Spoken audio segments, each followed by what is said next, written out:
Je vais vous lire une petite histoire de Martine et le cadeau d'anniversaire en compagnie de la petite Corneille.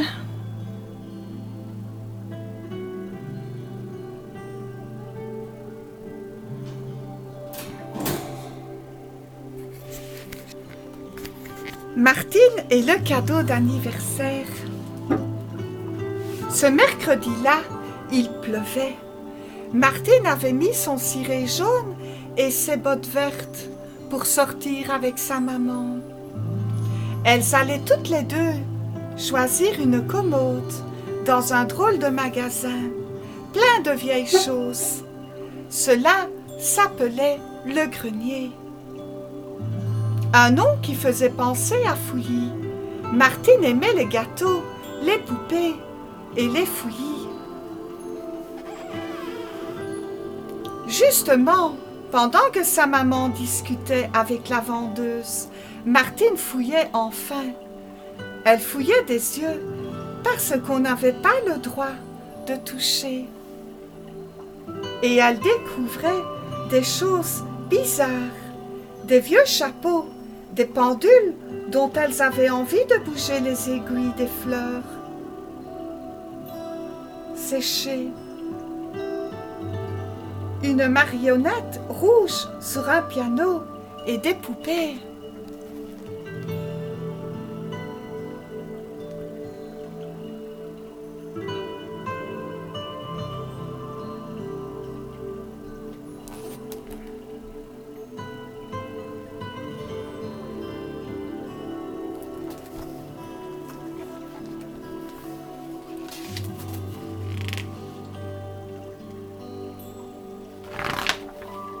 Les poupées étaient anciennes. Martine le voyait au premier coup d'œil. Elles avaient des visages de porcelaine, des robes au tissu d'étain, des cheveux comme de la soie, de vrais cheveux. Martine avait envie de les caresser.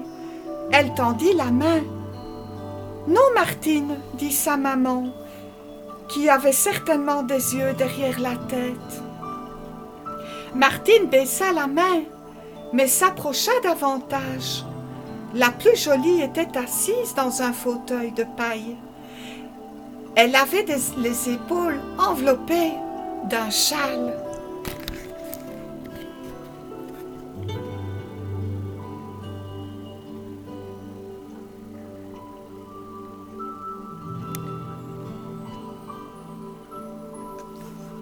Maman, j'aimerais tellement avoir cette poupée pour mon anniversaire. Sa maman était à côté d'elle. Maintenant, elle disait, « Elle est très belle. C'est vrai. Quand j'étais petite, ta grand-mère en avait une, toute pareille. Au grenier, et un jour l'ongle. Armand l'a cassé. »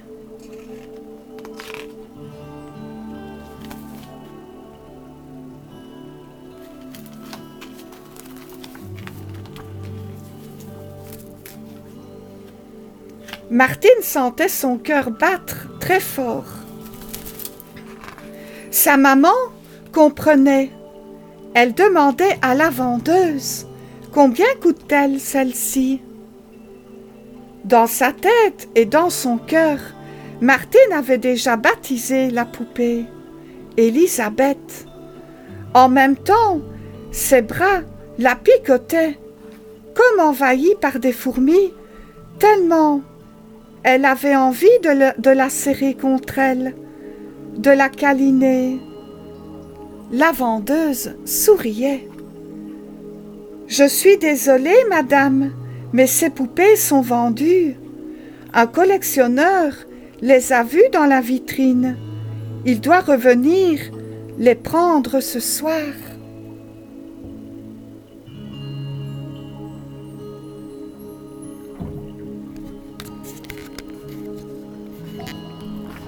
Et elle continuait à sourire. Comment le pouvait-elle alors? Qu'une boule affreuse serrait la gorge de Martine, qui s'empêchait de pleurer. « Ne sois pas triste, chérie, » dit sa maman. « Nous en trouverons une autre. » Puis elles sortirent du magasin sous la pluie. La rue était grise. Martine n'essayait même pas de sauter par-dessus les flaques.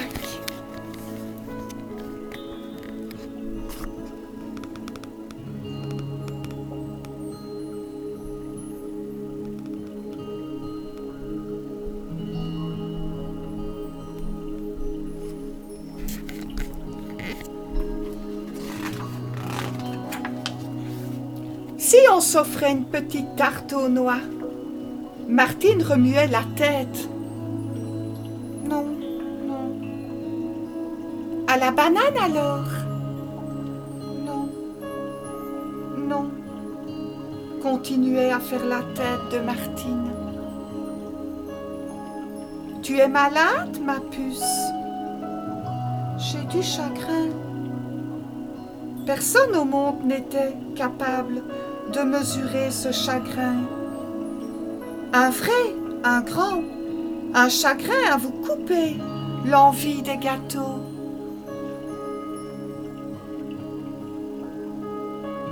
Des plateaux, chocolat, confiture, devant la télé ou des dessins animés. Un chagrin qui n'est pas un caprice. Quoi? Elles rentrèrent à la maison.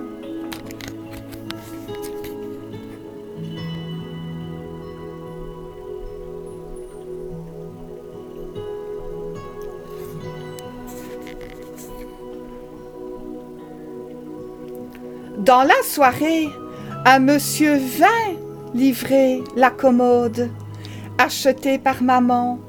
Martine ne l'avait pas regardée dans la boutique. Là, elle vit que les tiroirs s'ouvraient avec de gros boutons, comme sur les images de son livre préféré.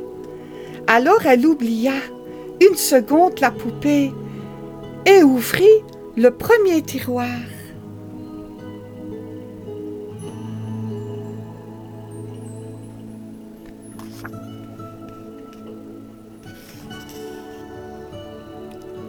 Elle n'en crut pas ses yeux. Au milieu d'un paquet de vieilles dentelles était allongée une poupée. Pas aussi jolie que celle assise sur le fauteuil de paille, mais pas aussi grande non plus. Pourtant, elle avait bien une tête à s'appeler Élisabeth et à attendre les deux bras d'une petite fille pour être cajolée.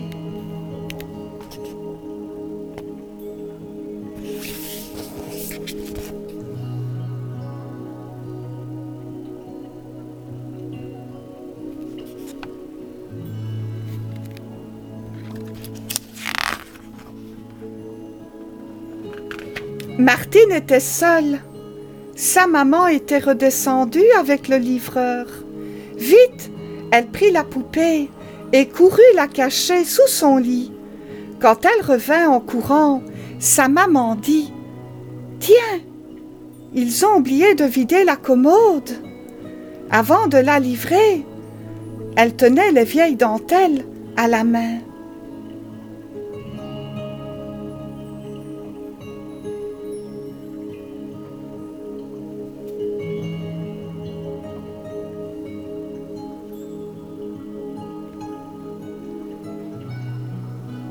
« Tu vas les garder ?» demande Martine. « Naturellement, non. Ce serait un vol. J'irai les rendre demain au magasin. »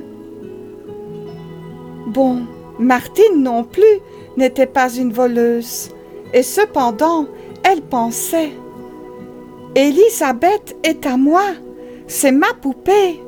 je ne la donnerai plus jamais. » Mais elle ne pouvait pas jouer avec elle. Tout le monde l'aurait vue. Elle ne pouvait pas non plus s'endormir en la tenant dans ses bras, parce que ses parents venaient l'embrasser dans sa chambre. Et où allait-elle la cacher le samedi, jour où sa maman passait l'aspirateur sous son lit?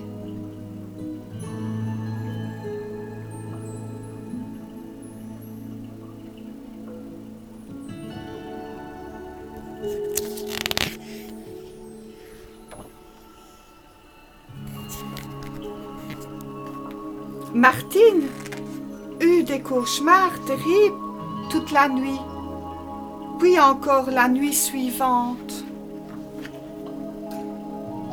À chaque fois, les petites filles de son école couraient derrière elle en criant « Voleuse !» et en la montrant du doigt. Martine se réveillait en larmes. La boule était revenue dans sa gorge et ne parlait plus. Vraiment, ça n'était pas possible de vivre ainsi.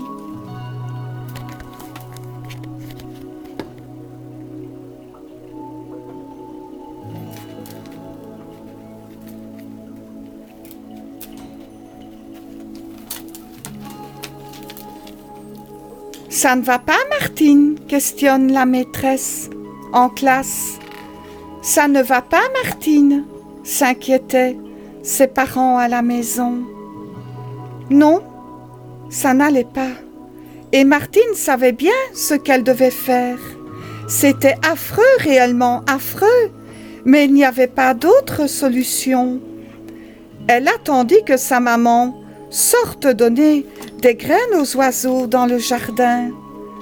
Puis elle remit son ciré jaune, ses bottes vertes, tira Elisabeth de sa charrette, ouvrit la porte de la rue et courut jusqu'au magasin grenier Fouilly.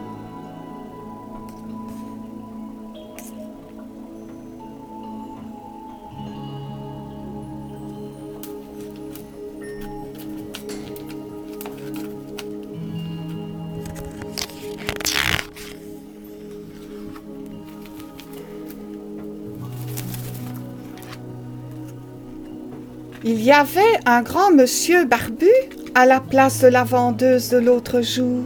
« Bonjour, monsieur, je viens vous rendre Elisabeth, enfin la poupée que vous avez oubliée dans le tiroir de la commode de ma maman. » Elle posa Elisabeth sur une petite table, tourna les talons et repartit aussi vite qu'elle était venue à la maison. Sa maman n'avait même pas eu le temps de s'apercevoir de son absence. Maintenant, Martine n'était plus une voleuse, mais elle avait toujours la boule dans la gorge.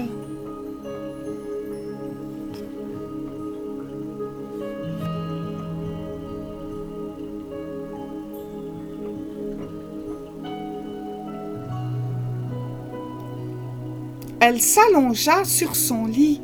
À côté, elle entendit un coup de téléphone. Sa maman répondit et passa sa tête par la porte. « Je sors une minute. Ne t'inquiète pas. Ma chérie, je reviens tout de suite.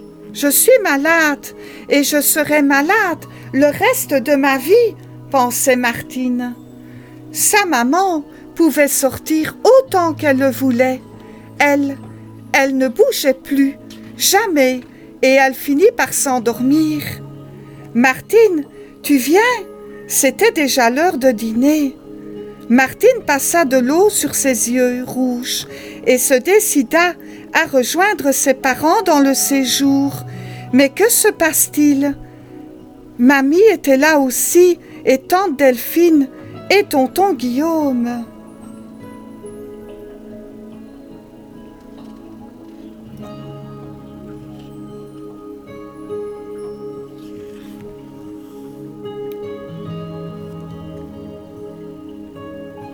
Joyeux anniversaire, Martine. Bon anniversaire, mon lapin. Martine n'en revenait pas. Elle avait complètement oublié. C'était même la première fois qu'elle oubliait une chose pareille. D'ailleurs, comment fêter son anniversaire alors que son cœur était prêt à déborder de larmes?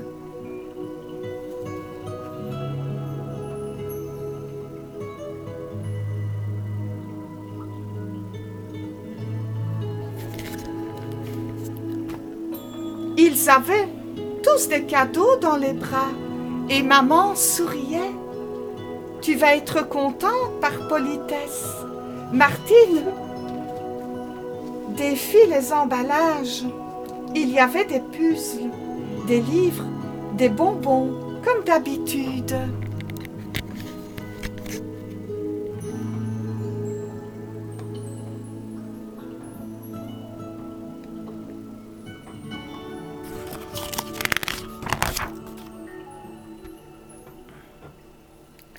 Et le dernier paquet, celui de maman, il fit sauter 2 ficelles.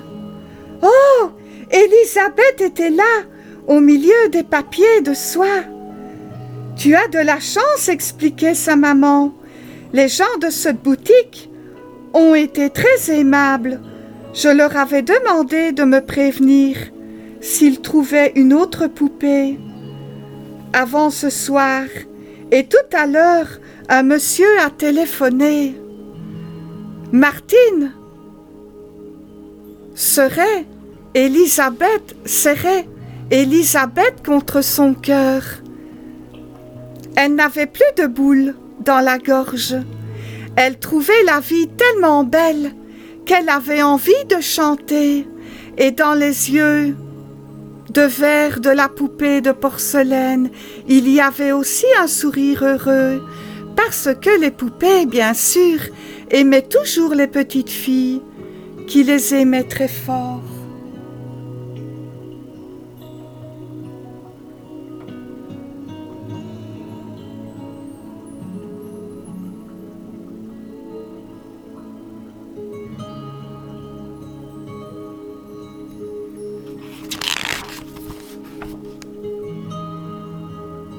Voilà les amis, je vais vous remontrer les images de la petite histoire de Martine, le cadeau d'anniversaire.